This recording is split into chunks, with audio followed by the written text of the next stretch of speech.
The article I chose today is titled Changes in Muscle Activation Following Ankle Strength Training in Children with Spastic Cerebral Palsy. The purpose of this case study was to evaluate the feasibility of quantifying dorsiflexor and plantar flexor muscle activation during performance of selected gross motor function measure items following a plantar flexor strengthening program. So they hypothesized that an increase in strength following plantar flexor strength training would more closely align EMG patterns in children with cerebral palsy to those without a disability during functional activities. A plantar flexor strengthening program was chosen over a dorsiflexor strengthening program after taking the results of a pilot study that showed that plantar flexor strengthening demonstrated the greatest improvement in strength compared to a dorsiflexor strengthening program in children with CP.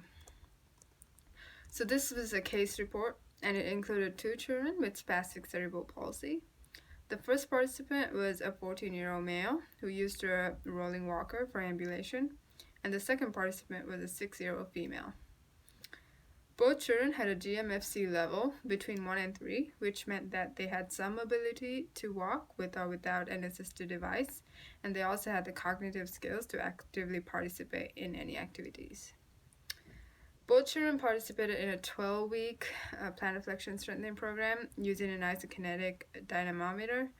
The participants were seen 3 times a week for about 45 minutes a day, with about a 1-day rest in between the sessions. They had a pre-test session and a post-test testing session.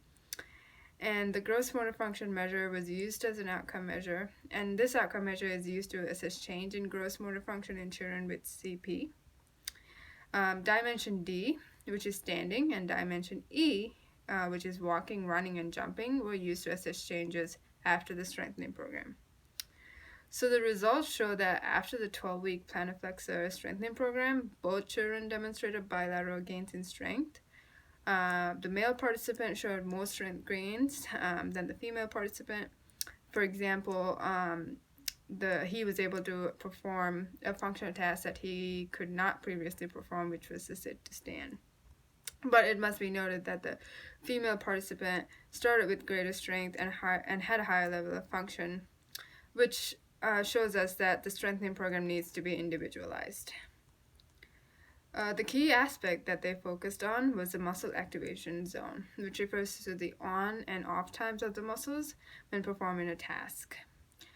Children with CP have trouble coordinating the muscle on and off times, which leads to the motor deficits.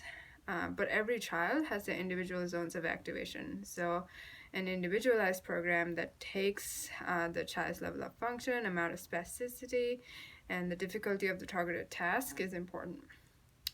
The biggest takeaway from this study for me is that, yes, studies like this give us an understanding as to what interventions might work for a specific diagnosis, but we must always take the patient into consideration without generalizing our interventions.